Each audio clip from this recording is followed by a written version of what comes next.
See, here's the problem. You have a key ring full of keys. Car keys, house key, your shed key, the key to the little thing that locks your tow hitch in place, and other keys that you have no idea what they go to anymore.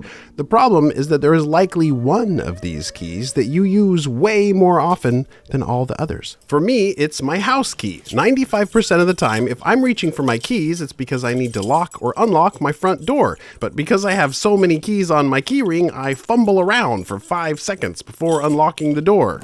I mean, do you ever watch horror movies and some fool is running away from a bad guy and then they're trying to unlock their front door to hurry and get inside, but they're stuck on the front porch fumbling with the keys for 10 seconds trying to find the right one?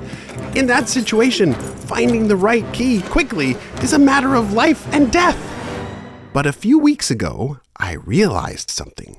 If I put my house key on a little chain, it will stand out from all the other keys and will be easier to identify. But I had no idea how great this little hack would actually be. Now, every time I pull my keys out of my pocket, identifying my house key is almost instant. There's no more fiddling around to find the right one. But the real beauty, the unexpected side effect of this little keychain hack is that every day I have a moment when I feel like a little bit of a genius. Every time I pull my keys from my pocket and boom, there's the house key, it makes me feel smart for thinking of it. And that's good for the old confidence. But if you want to implement this little keychain hack for yourself, you might run into a challenge. First of all, where do you find such a glorious little chain to add to your keyring? Well, Amazon. But here's the problem. You see my chain? It has 2 end rings and 5 chain links. But all of the keychains I could find on Amazon only have 4 chain links. Okay, so what's the big deal with that? I'll tell you what the big deal is. 4 chain links versus 5 chain links? That's a 20% reduction in link length. That might make finding your keys 20% less efficient. Are you in a horror movie trying to get away from the bad guy? Do you really want 20% less of a chance of starting the car in time? Do you even care about your life? The longer the chain, the better, obviously. Joyce, drive! Joyce, drive! Joyce, drive!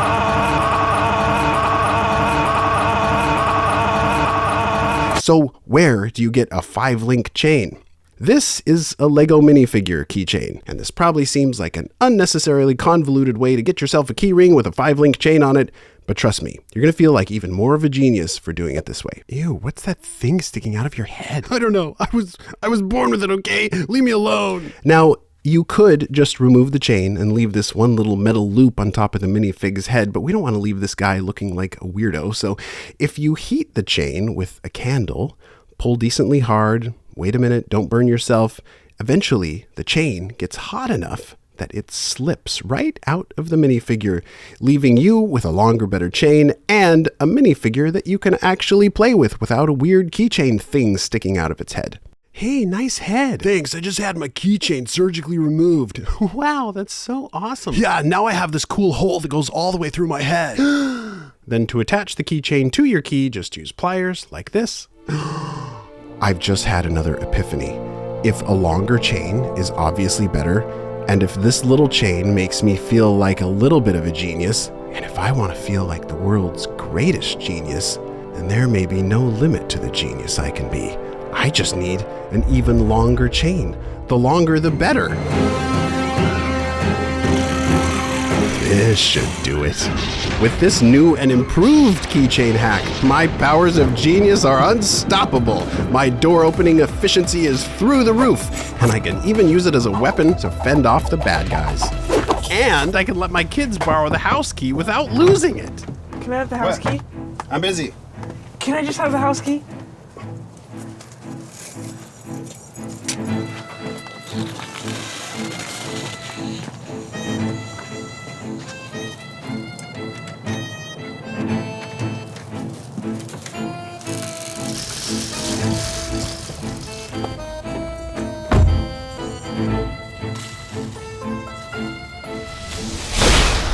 Oh, hi, future Andy. Have you come to admire what a genius I am? Well, actually, despite how cool your ginormous pocket chain is, I think you might have taken this little life hack a bit too far. But the real question here is, what does any of this have to do with animation or flipbooks, you might want to find a way to, tie it in to your channel that's all about animation and flipbooks and stuff. Oh, I thought it was obvious. Well, because just like how I solved a little problem with my keys, as an artist, the creative process also involves solving little problems. So, the more you train your brain to find solutions to the little obstacles and speed bumps you encounter in daily life, the better of a problem solver you'll train yourself to be. And solving problems makes you more confident and competent. And both of those things can help you as an artist, animator, or storyteller. See? That was convoluted, but I'll take it. Those are pretty good points.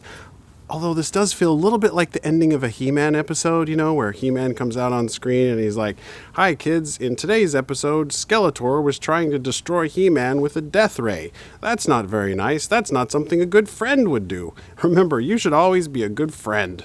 But hey, you kind of tied it together, so I'll take it.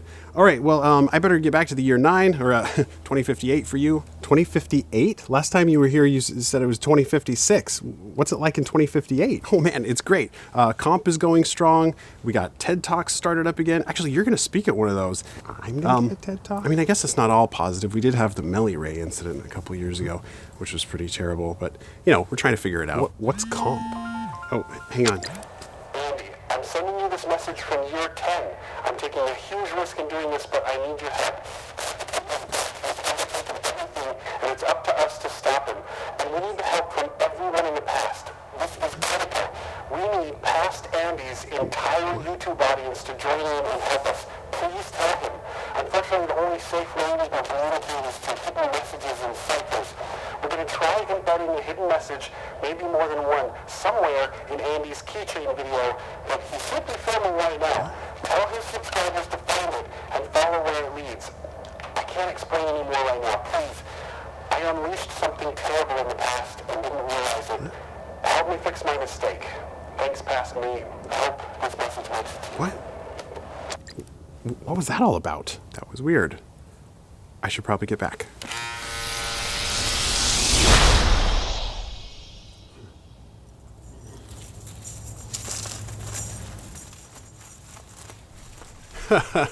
Hi kids! In today's episode I talked about the importance of finding solutions to little daily life problems. You know who else found a solution to a little problem? The sponsor of today's video, Chris's peanut butter mixer. I love natural peanut butter, but the problem is that when you buy a new jar, the oil is separated and you have to spend 15 minutes getting an arm workout while you stir it up with a butter knife. It's the worst! And that's why my good friend Chris created his peanut butter mixer. It's simple, it works, and it makes me about as happy as my new keychain. You can use Chris's peanut butter mixer in a hand mixer or a drill. I prefer using a drill because you feel more like a man. Then mix up your peanut butter, easy peasy. It works like a dream. It's about $12 and you can get it on Amazon right now. I'll include a link in the description below. And now remember to stay creative and think like a genius.